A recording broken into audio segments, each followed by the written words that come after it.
देखो हम जो है डायरेक्ट से इनडायरेक्ट बनाना सभी सीख चुके हैं। ठीक, अब जो एक बड़ा टेंस लेते हैं हम, ये इसका हम जो है डायरेक्ट टेंस है, ये इनडायरेक्ट बनाना है इसका। तो बच्चे समझते हैं कि बहुत हार्ड है, ऐसी कुछ बात नहीं, बहुत आसान टेंस होते हैं, थोड़ा समझने की जरूरत होती है हमें। हमें जो आवश्यकता होती है, थोड़ा समझने की आवश्यकता होती है। अगर हम समझ के चलेंगे तो कोई भी इसमें मुश्किल काम इसमें नहीं। ठीक, क्योंकि हम स्टेप बाय स्टेप बनाकर चलेंगे टेंस को, तो कोई भी गलती हमसे नहीं होगी। हम करते क्या, हम देख लेते कि टेंस बड़ा नहीं बन पाने, स्टेप को नहीं देखते हम, इसका स्टेप क्या, स्टेप लेके चलो। The teacher became angry with the student, मतलब टीचर नाराज था, किससे नाराज था, स्टूडेंट छात्र से नाराज था। एंड सैड, और उसने कहा, उसने किसने कहा, टीचर ने कहा, किससे कहा, स्टूडेंट से कहा।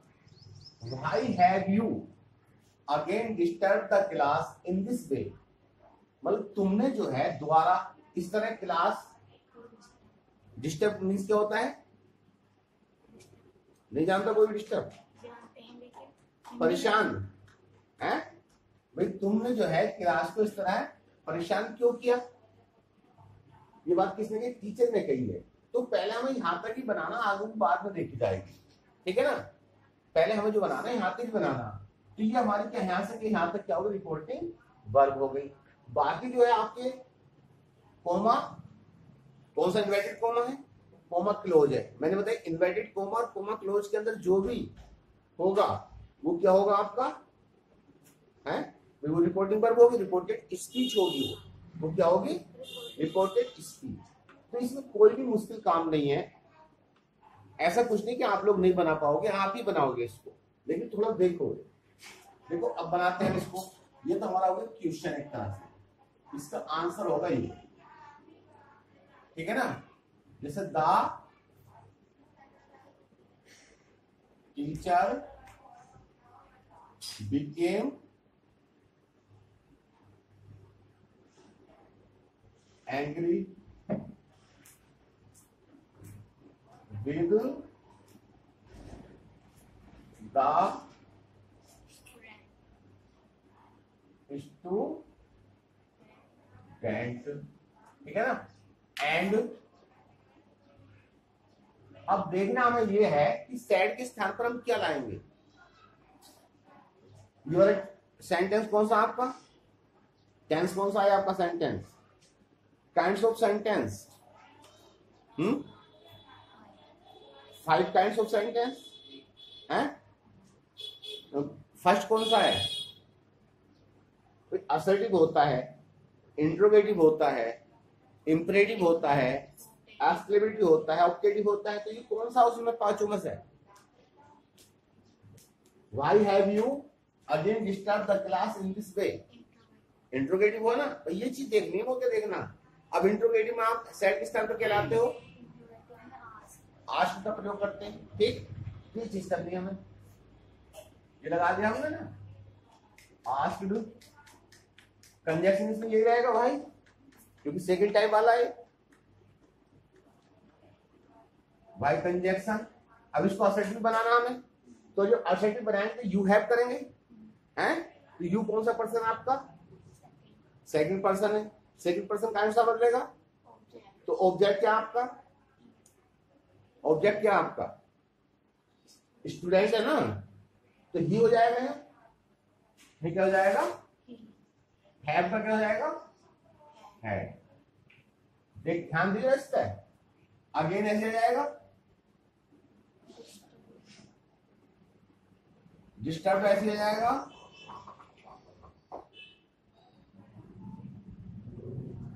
द क्लास इन, इसका दैट हो जाएगा, वे, ठीक है ना। फुल स्टॉप लगा दो, क्या लगा दिया, फुल स्टॉप। अब मैंने क्या कहा था, सब्जेक्ट आपका क्या है, टीचर, ऑब्जेक्ट क्या आपका, स्टूडेंट है।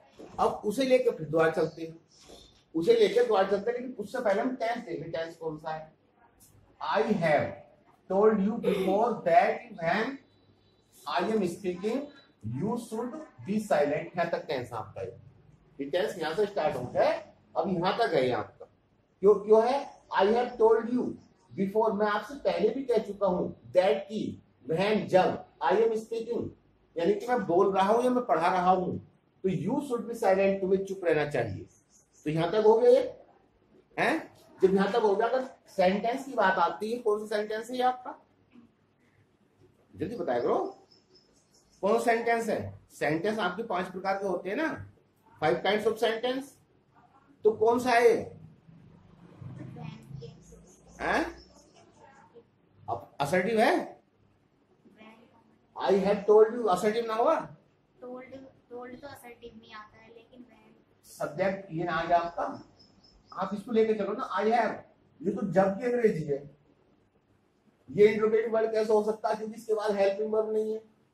मैंने बताई थी अगर इंट्रोगेटिव के बाद हेल्पिंग वर्ब है तो समझ लो वो इंट्रोगेटिव होगा।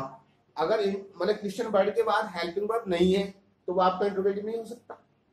ठीक है, ये बात बताई थी या नहीं बताई थी? तो इस चीज को आपको ध्यान रखना है कि इसके बाद व्हेन के बाद कोई भी हेल्पिंग वर्ब नहीं, क्योंकि सब्जेक्ट के बाद हेल्पिंग वर्ब। अब इसको देखो, ये इंट्रोगेटिव वर्ड है, इसके बाद हेल्पिंग वर्ब है, तो ये इंट्रोगेटिव टेंस हो गया। ठीक है ना? तो इन चीजों को ध्यान रखना। तो टेंस वाले हो गया असर्टिव। तो असर्टिव सेंटेंस में साइड स्तर पे कहलाते हैं, टोल्ड आते हैं, राइट। तो अब मान लो टीचर को हम ही मान लेंगे, ये द्वारा स्टार्ट करें यहाँ सब हम टीचर को ही मान ले। अब इसके बीच में सैड तो आना, तो सैड की जगह टोल्ड लगा सकते हैं, मतलब ये कर सकते हैं ही टोल्ड। अब स्टूडेंट के लिए हिम करेंगे हिम ना। तो एक बात हो रही है, आपने ही टोल्ड हिम लगा दिया तो आपका टेंस बिल्कुल करेक्ट है, कोई काटने वाला नहीं है। लेकिन आप अगर बस एक साथ और लगा दो तो और ज्यादा अच्छा हो जाएगा। ठीक है ना? वो शब्द क्या है? रिमाइंडेड। रिमाइंडेड कहते हैं बात को दोहराना। ठीक है ना? बात दोहराई ना टीचर ने दोबारा, तो रिमाइंडेड।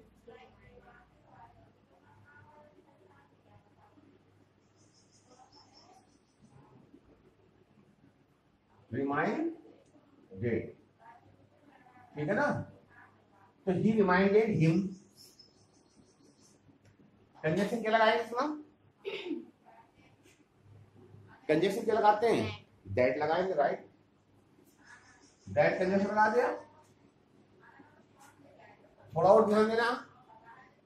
अब यहां तक तो हमने टेंस आपका ये कंप्लीट कहां तक हुआ, मतलब यहां तक ले लिया हमने, यहां से स्टार्ट होगा व्यू।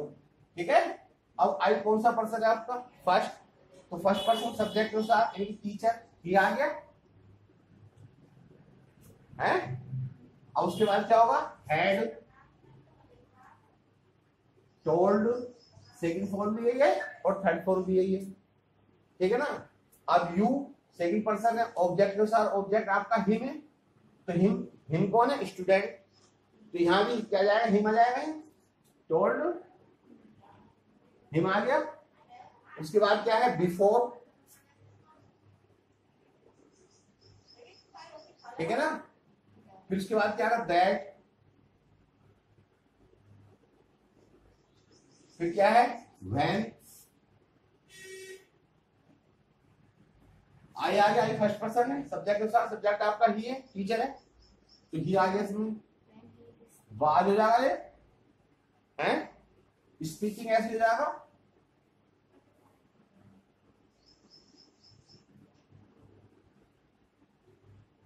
ठीक है? कॉमा लगा सकते हैं आप भी, कॉमा लग रहा है। यू कौन सा पर्सन आपका? सेकंड पर्सन ऑब्जेक्ट के साथ हिम है, हिम को उठाकर यू के साथ मिलाकर तो ही हो जाएगा, लेकिन ये स्टूडेंट है। कौन है ये? स्टूडेंट है, तो ही शुड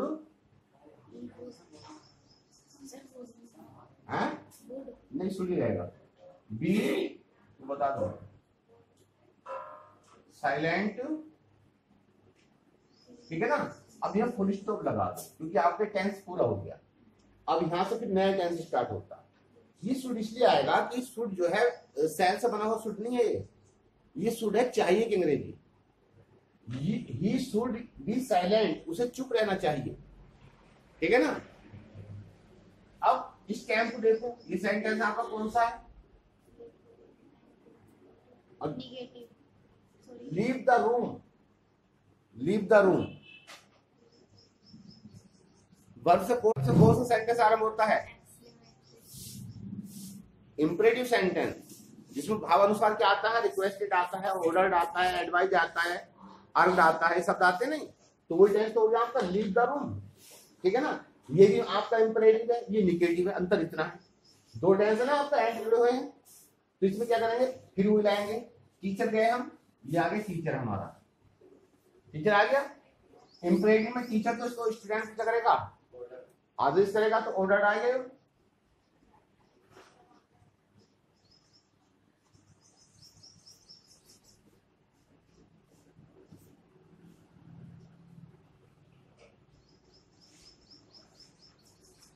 ठीक है ना। आदेश किसे दिया? हिम। कंजक्शन क्या लाएंगे इसमें? टू। टू कंजक्शन लगते हैं ना। He ordered him to leave the room आ जाएगा, टू लीव द रूम, ठीक है ना। अब इसमें एक चीज और आती है, अगर टेंस निगेटिव है, हम इसको ऐसे बना सकते हैं, वैसे बनाना चाहो तो एंड नॉट रिटर्न